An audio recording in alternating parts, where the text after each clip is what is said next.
अदब की दुनिया में बाज़ कहानियां ऐसी होती हैं जो इंसान को महज एक वाक़या नहीं सुनाती, बल्कि उसके बातिन में उतरकर वो सवाल जगा देती हैं जिनसे बचने की कोशिश खुद मुआशरा भी करता रहता है।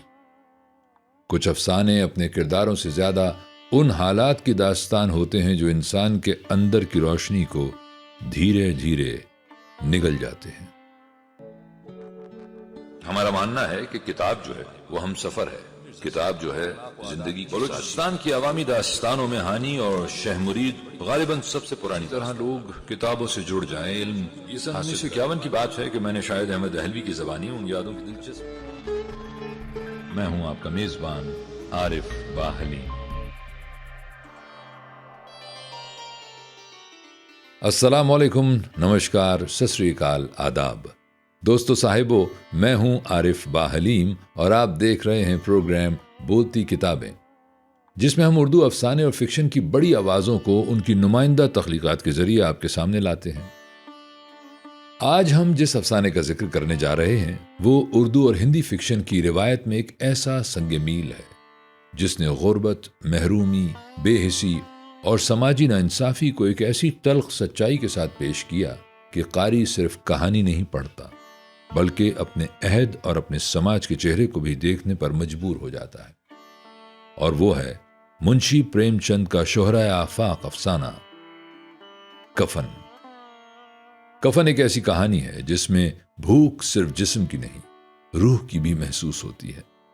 यह अफसाना महज दो किरदारों की बेहिसी या एक हादसे का बयान नहीं, बल्कि उस निजाम पर एक गहरा सवाल है जहां इंसान जिंदा हालत में जिल्लत, महरूमी और बेकदरी का बोझ उठाता रहता है, मगर मरने के बाद उसके लिए रस्म और रिवाज की चादर तलाश की जाती है। आइए आज मुंशी प्रेमचंद के अफसाने कफन को सिर्फ एक अलमनाक कहानी के तौर पर नहीं, बल्कि इंसानी जवाल, मुआशरती बेहिसी और तबकाती हकीकत के एक बेरहम आईने के तौर पर समझने की कोशिश करते हैं। झोंपड़े के दरवाजे पर बाप और बेटा दोनों एक बुझे हुए अलाव के सामने खामोश बैठे हुए थे और अंदर बेटे की नौजवान बीवी बधिया दर्द जैसे पछाड़े खा रही थी और रह रहकर उसके मुंह से ऐसी दिलखराश सदा निकलती थी कि दोनों कलेजा थाम लेते थे। जाड़ों की रात थी, फजा सन्नाटे में गर्क, सारा गांव तारीकी में जज्ब हो गया था। घेसू ने कहा, मालूम होता है बचेगी नहीं, सारा दिन तड़पते हो गया, जा देख तो आ। माधु दर्दनाक लहजे में बोला, मरना ही है तो जल्दी मर क्यों नहीं जाती, देख कर क्या आऊं। तू बड़ा बेदर्द है बे, साल भर जिसके साथ जिंदगानी का सुख भोगा उसके साथ इतनी बेवफाई, तो मुझसे तो उसका तड़पना और हाथ पांव पटकना नहीं देखा जाता। चमारों का कुंबा था और सारे गांव में बदनाम। घेसू एक दिन काम करता तो 3 दिन आराम। माधु इतना कामचोर था कि घंटे भर काम करता तो घंटे भर चिलम पीता, इसलिए उसे कोई रखता नहीं था। घर में मुट्ठी भर अनाज भी मौजूद हो तो उनके लिए काम करने की कसम थी। जब 2-1 फाके हो जाते तो घेसू दरख्तों पर चढ़कर लकड़ी तोड़ लाता और माधु बाजार से बेच लाता, और जब तक 2 पैसे रहते दोनों इधर उधर मारे मारे फिरते। जब फाके की नौबत आ जाती तो फिर लकड़ियां तोड़ते या कोई मजदूरी तलाश करते। गांव में काम की कमी न थी, काश्तकारों का गांव था और मेहनती आदमी के लिए 50 काम थे, मगर इन दोनों को लोग उसी वक्त बुलाते जब 2 आदमियों से एक का काम पाकर भी कनात कर लेने के सिवा और कोई चारा ना होता। काश दोनों साधु होते तो इन्हें कनात और तवक्कल के लिए ज़ब्त नफ्स की मुतलक जरूरत ना होती। ये उनकी खल्की सिफत थी। अजीब जिंदगी थी उनकी। घर में मिट्टी के 2-4 बर्तनों के सिवा कोई असासा नहीं। फटे चीतड़ों से अपनी ओरियानी को ढांके हुए, दुनिया की फिक्रों से आजाद, कर्ज से लदे हुए, गालियां भी खाते, मार भी खाते, मगर कोई गम नहीं। मिस्कीन इतने कि वसूली की मुतलक उम्मीद न होने पर लोग उन्हें कुछ न कुछ कर्ज दे देते थे। मटर या आलू की फसल में खेतों से मटर या आलू उखाड़ लाते और भून भून कर खाते, या 10-5 ऊख तोड़ लाते और रात को चूसते। घेसू ने इसी जाहिदाना अंदाज में 60 साल की उम्र काट दी और माधु भी सादतमंद बेटे की तरह बाप के नक्श कदम पर चल रहा था, बल्कि उसका नाम और भी रोशन कर रहा था। उस वक्त भी दोनों अलाव के सामने बैठे हुए आलू भून रहे थे जो किसी के खेत से खोद लाए थे। घेसू की बीवी का तो मुद्दत हुई इंतकाल हो गया था। माधु की शादी पिछले साल हुई थी। जब से ये औरत आई थी उसने इस खानदान में तमद्दुन की बुनियाद डाली थी। पिसाई करके, घास छील कर वो शेर भर आटे का इंतजाम कर लेती थी और इन दोनों बेगैरतों का दोज़ख भरती रहती थी। जब से वो आई ये दोनों और भी आराम तलब और आलसी हो गए थे, बल्कि कुछ अकड़ने भी लगे थे। कोई काम करने को बुलाता तो बेनियाजी की शान में दुगनी मजदूरी मांगते। वही औरत आज सुबह से दर्द ज़ह में मर रही थी और ये दोनों शायद इसी इंतजार में थे कि वो मर जाए तो आराम से सोएं। घेसू ने आलू निकाल कर छीलते हुए कहा, जाकर देख तो क्या हालत है उसकी। चुड़ैल का फसाद होगा और क्या। यहां तो ओझा भी 1 रुपया मांगता है। किसके घर से आए। माधु को अंदेशा था कि वो कोठड़ी में गया तो घेसू आलूओं का बड़ा हिस्सा साफ कर देगा। बोला, मुझे वहां डर लगता है। डर किस बात का है। मैं तो यहां हूं ही। तो तुम ही जाकर देखो ना। मेरी औरत जब मरी थी तो मैं 3 दिन तक उसके पास से हिला भी नहीं, और फिर मुझसे ले जाएगी कि नहीं। कभी उसका मुंह तक नहीं देखा। आज उसका अगड़ा हुआ बदन देखूं, उसे तन की सुध भी ना होगी। मुझे देख लेगी तो खुलकर हाथ पांव भी ना पटक सकेगी। मैं सोचता हूं कि कोई बाल बच्चा हो गया तो क्या होगा। सौंठ, गुड़, तेल कुछ भी तो नहीं है घर में। सब कुछ आ जाएगा। भगवान बच्चा दें तो जो लोग अभी 1 पैसा नहीं दे रहे हैं वही तब बुला कर देंगे। मेरे 9 लड़के हुए, घर में कुछ भी ना था, मगर इस तरह हर बार काम चल गया। जिस समाज में रात दिन मेहनत करने वालों की हालत इनकी हालत से कुछ बहुत अच्छी ना थी और किसानों के मुकाबले में वो लोग जो किसानों की कमजोरियों से फायदा उठाना जानते थे कहीं ज्यादा फारिगुल बाल थे, वहां इस किस्म की जहनियत का पैदा हो जाना कोई ताज्जुब की बात नहीं थी। हम तो कहेंगे घेसू किसानों के मुकाबले में ज्यादा बारीक बीन था और किसानों की तही दिमाग जमीयत में शामिल होने के बदले शातिरों की फितना पर्दाज जमात में शामिल हो गया था। हां, उसमें यह सलाहियत ना थी कि शातिरों के आईन व आदाब की पाबंदी भी करता। इसलिए जहां उसकी जमात के और लोग गांव के सरगना और मुखिया बने हुए थे, उस पर सारा गांव उंगश नुमाई कर रहा था। फिर भी उसे तस्कीन तो थी ही कि अगर वो खस्ता हाल है तो कम से कम उसे किसानों की सी जिगर तोड़ मेहनत तो नहीं करनी पड़ती और उसकी सादगी और बेजबानी से दूसरे बेजा फायदा तो नहीं उठाते। दोनों आलू निकाल निकाल कर जलते जलते खाने लगे। कल से कुछ भी नहीं खाया था। इतना सब्र ना था कि उन्हें ठंडा हो जाने दें। कई बार दोनों की जबानें जल गईं। छल जाने पर आलू का बैरूनी हिस्सा तो ज्यादा गर्म ना मालूम होता था, लेकिन दांतों के तले पड़ते ही अंदर का हिस्सा जबान और हलक और तालू को जला देता था। और उस अंगारे को मुंह में रखने से ज्यादा खैरियत इसी में थी कि वो अंदर पहुंच जाए। वहां उसे ठंडा करने के लिए काफी सामान थे, इसलिए दोनों जल्द जल्द निगल जाते थे। हालांकि इस कोशिश में उनकी आंखों से आंसू निकल आते। घेसू को उस वक्त ठाकुर की बारात याद आई जिसमें 20 साल पहले वो गया था। उस दावत में उसे जो सैरी नसीब हुई थी वो उसकी जिंदगी में एक यादगार वाकया थी और आज भी उसकी याद ताजा थी। वो बोला, वो भोज नहीं भूलता। तब से फिर उस तरह का खाना और भरपेट नहीं मिला। लड़की वालों ने सबको पूड़ियां खिलाई थी, सबको, छोटे बड़े सब ने पूड़ियां खाई और असली घी की चटनी, रायता, 3 तरह के सूखे साग, एक रस्सेदार तरकारी, दही, चटनी, मिठाई। अब क्या बताऊं कि उस भोज में कितना स्वाद मिला। कोई रोक नहीं थी। जो चीज चाहो मांगो और जितना चाहो खाओ। लोगों ने ऐसा खाया कि किसी से पानी ना पिया गया। मगर परोसने वाले हैं कि सामने गरम गोल गोल महकती हुई कचौरियां डाल देते हैं। मना करते हैं कि नहीं चाहिए, मगर वो हैं कि दिए जाते हैं। और जब सब ने मुंह धो लिया तो एक एक बड़ा पान भी मिला, मगर मुझे पान लेने की कहां सुध थी। खड़ा ना हुआ जाता था। झटपट जाकर अपने कंबल पर लेट गया। ऐसा दरिया दिल था वो ठाकुर।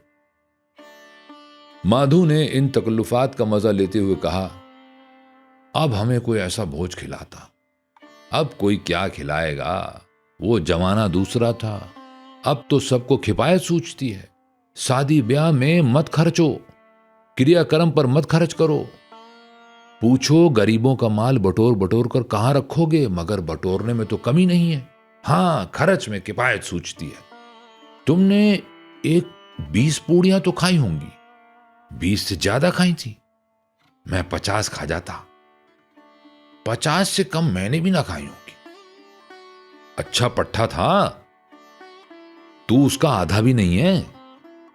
आलू खाकर दोनों ने पानी पिया और वहीं अलाव के सामने अपनी धोतियां ओढ़कर पांव पेट में डालकर सो रहे, जैसे दो बड़े बड़े अजदहे कुंडलियां मारे पड़े हों। और बधिया अभी तक कर्रा रही थी। सुबह को माधु ने कोठड़ी में जाकर देखा तो उसकी बीवी ठंडी हो गई थी। उसके मुंह पर मक्खियां भिनक रही थीं। पथराई हुई आंखें ऊपर टंगी हुई थीं। सारा जिस्म खाक में लथपथ हो रहा था। उसके पेट में बच्चा मर गया था।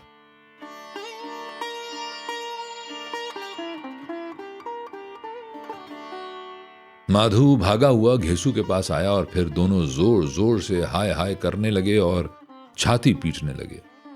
पड़ोस वालों ने यह आहुजारी सुनी तो दौड़ते हुए आए और रस्म कदीम के मुताबिक गमजदों की तशफ़ी करने लगे। मगर ज्यादा रोने धोने का मौका ना था। कफन की और लकड़ी की फिक्र करनी थी। घर में तो पैसा इस तरह गायब था जैसे चील के घोंसले में मांस। बाप बेटे रोते हुए गांव के जमींदारों के पास गए। वो इन दोनों की सूरत से नफरत करते थे। कई बार इन्हें अपने हाथों पीट भी चुके थे। चोरी की इल्लत में, वादे पर काम न करने की इल्लत में। पूछा, क्या है वे घसवा, रोता क्यों है? अब तो तेरी सूरत ही नजर नहीं आती। अब मालूम होता है तुम इस गांव में नहीं रहना चाहते। घेसू ने जमीन पर सर रखकर आंखों में आंसू भरते हुए कहा, सरकार, बड़ी विपता में हूं। माधु की घरवाली रात गुजर गई। दिन भर तड़पती रही सरकार। आधी रात तक हम दोनों उसके सिराने बैठे रहे। दवा दारू जो कुछ हो सका सब किया, मगर वो हमें दगा दे गई साहब। अब कोई एक रोटी देने वाला नहीं रहा मालिक। तबाह हो गए, घर उजड़ गया। आपका गुलाम हूं। अब आपके सिवा इसकी मिट्टी कौन पार लगाएगा? हमारे हाथ में जो कुछ था वो सब दवा दारू में उठ गया। सरकार ही की दया होगी तो इसकी मिट्टी उठेगी। आपके सिवा और किसके द्वार पर जाओ? जमींदार साहब रहमदिल आदमी थे, मगर घेसू पर रहम करना काले कंबल पर रंग चढ़ाना था। जी में तो आया कि कह दें, चल दूर हो यहां से, लाश घर में रखकर सड़ा। यूं तो बुलाने से भी नहीं आता। आज जब गरज पड़ी है तो आकर खुशामद कर रहा है, हरामखोर कहीं का, बदमाश। मगर यह गुस्से या इंतकाम का मौका नहीं था। तौन व कर्रहन 2 रुपए निकाल कर फेंक दिए, मगर तशफ़ी का एक कलिमा भी मुंह से ना निकाला। उसकी तरफ ताका तक नहीं, गोया सर का बोझ उतारा हो। जब जमींदार साहब ने 2 रुपए दिए तो गांव के बनिए महाजनों को इनकार की जरूरत क्यों कर होती? घेसू जमींदार के नाम का ढिंडोरा पीटना जानता था। किसी ने 2 आने दिए, किसी ने 4 आने। 1 घंटे में घेसू के पास 5 रुपए की माकूल रकम जमा हो गई। किसी ने गल्ला दे दिया, किसी ने लकड़ी। और दोपहर को घेसू और माधु बाजार से कफन लाने चले गए और लोग बांस वांस काटने लगे। गांव की रकीकुल कल्ब औरतें आ आकर लाश को देखती थीं और उसकी बेबसी पर 2 बूंद आंसू गिराकर चली जाती थी। बाजार में पहुंचकर घेसू बोला, लकड़ी तो उसे जलाने भर की मिल गई है, क्यों माधु? माधु बोला, हां लकड़ी तो बहुत है, अब कफन चाहिए। तो कोई हल्का सा कफन ले लें। हां और क्या, लाश उठते उठते रात हो जाएगी, रात को कफन कौन देखता है? कैसा बुरा रिवाज है कि जिसे जीते जी तन ढांकने को छीतड़ा ना मिले उसे मरने पर नया कफन चाहिए। कफन कफन लाश के साथ जल ही तो जाता है, और क्या रखा रहता है? यही 5 रुपए पहले मिलते तो कुछ दवा दारू करते। दोनों एक दूसरे के दिल का माजरा मानवी तौर पर समझ रहे थे। बाजार में इधर उधर घूमते रहे, यहां तक कि शाम हो गई। दोनों इत्तेफाक से या अमदन एक शराब खाने के सामने आ पहुंचे और गोया किसी तयशुदा फैसले के मुताबिक अंदर गए। वहां जरा देर तक दोनों तजब्जुब की हालत में खड़े रहे। फिर घेसू ने एक बोतल शराब ली, कुछ गजक ली और दोनों बरामदे में बैठकर पीने लगे। कई कचियां पीने के बाद दोनों सुरूर में आ गए। घेसू बोला, कफन लगाने से क्या मिलता है, आखिर जल ही तो जाता, कुछ बहू के साथ तो न जाता। माधु आसमान की तरफ देखकर बोला, गोया फरिश्तों को अपनी मासूमियत का यकीन दिला रहा हो। दुनिया का दस्तूर है, यही लोग ब्राह्मणों को हजारों रुपए क्यों देते हैं, कौन देखता है परलोक में मिलता है या नहीं। बड़े आदमियों के पास धन है, फूकें, हमारे पास फूकने को क्या है। लेकिन लोगों को क्या जवाब दोगे, लोग पूछेंगे कि कफन कहाँ है। घेसू हंसा कह देंगे कि रुपए कमर से खिसक गए, बहुत ढूंढा मिले नहीं। माधु भी हंसा। इस गैर मुतवक्के खुशनसीबी पर कुदरत को इस तरह शिकस्त देने पर बोला, बड़ी अच्छी भी, बड़ी अच्छी थी, बड़ी अच्छी थी बेचारी, मरी हुई तो खूब खिला पिलाकर। आधी बोतल से ज्यादा खत्म हो गई। घेसू ने 2 सेर पूरियां मंगवाई, गोश्त और सालन और चटपटी कलेजियां और तली हुई मछलियां। शराब खाने के सामने दुकान थी। माधु लपक कर 2 पतलों में सारी चीजें ले आया। पूरे 1.5 रुपए खर्च हो गए, सिर्फ थोड़े से पैसे बच रहे। दोनों उस वक्त इस शान से बैठे हुए पूरियां खा रहे थे जैसे जंगल में कोई शेर अपना शिकार उड़ा रहा। न जवाबदही का खौफ था, न बदनामी की फिक्र। ज़ौफ़ के इन मराहिल को उन्होंने बहुत पहले तय कर लिया था। घेसू फलसफियाना अंदाज से बोला, हमारी आत्मा प्रसन्न हो रही है तो क्या इसे पुण्य ना होगा।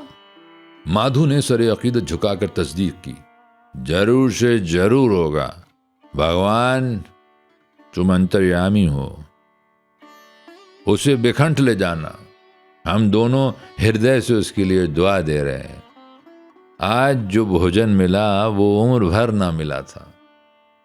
एक लम्हे के बाद माधु के दिल में एक तशवीश पैदा हुई। बोला, क्यों दादा, हम लोग भी तो वहां एक ना एक दिन जाएंगे ही।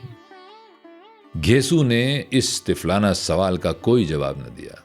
माधु की तरफ पुरमलामत अंदाज से देखा। जो वहां हम लोगों से पूछेगी कि तुमने हमें कफन क्यों ना दिया, तो क्या कहेंगे। कहेंगे तुम्हारा सर। पूछेगी तो जरूर। तू कैसे जानता है उसे कफन ना मिलेगा। मुझे गधा समझता है। मैं 60 साल इस दुनिया में क्या घास खोदता रहा हूं। उसको कफन मिलेगा और उससे बहुत अच्छा मिलेगा जो हम देते। माधु को यकीन ना आया। बोला, कौन देगा, रुपए तो तुमने चट कर दिए। घेसू तेज हो गया। मैं कहता हूं उसे कफन मिलेगा, तू मानता क्यों नहीं है। कौन देगा, बताते क्यों नहीं। वही लोग देंगे जिन्होंने अब के दिया। हाँ, वो रुपए हमारे हाथ ना आएंगे, और अगर किसी तरह आ जाएं तो फिर हम इस तरह बैठ के पिएंगे और कफन तीसरी बार मिलेगा। जूं जूं अंधेरा बढ़ता था और सितारों की चमक तेज होती थी, मैखाने की रौनक भी बढ़ती जाती थी।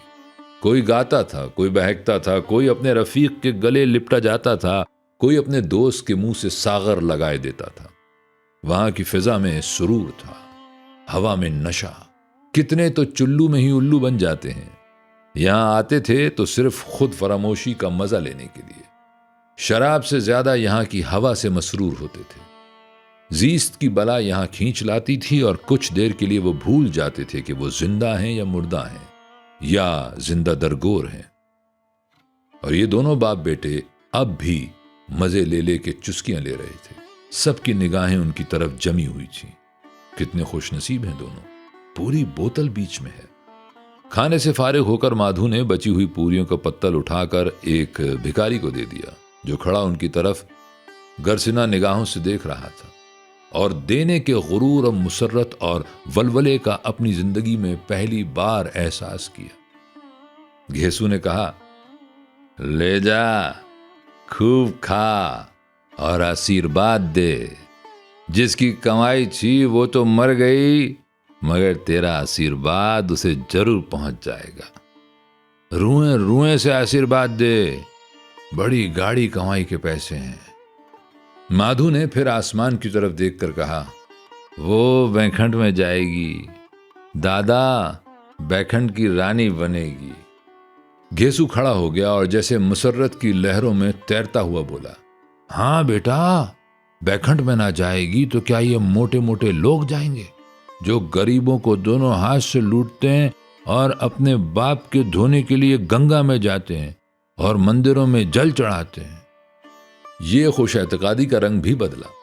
तलव्वुन नशे की खासियत है। यास और गम का दौरा हुआ। माधु बोला, मगर दादा, बेचारी ने जिंदगी में बड़ा दुख भोगा, मरी भी कितना दुख झेलकर। वो अपनी आंखों पर हाथ रखकर रोने लगा। घेसू ने समझाया, क्यों रोता है बेटा, खुश हो कि वो माया जाल से मुक्त हो गई, जंजाल से छूट गई। बड़ी भागवान थी जो इतनी जल्द माया के मोह के बंधन तोड़ दिए। और वो दोनों वहीं खड़े होकर गाने लगे, ठगनी क्यों नैना झमकावे, ठगनी क्यों नैना झमकावे। सारा मैखाना महवे तमाशा था और ये दोनों मैकश मखमूर महवियत के आलम में गाए जाते थे। फिर दोनों नाचने लगे, उछले भी, कूदे भी, गिरे भी, मटके भी, भाव भी बताए और आखिर नशे से बदमस्त होकर वहीं गिर पड़े।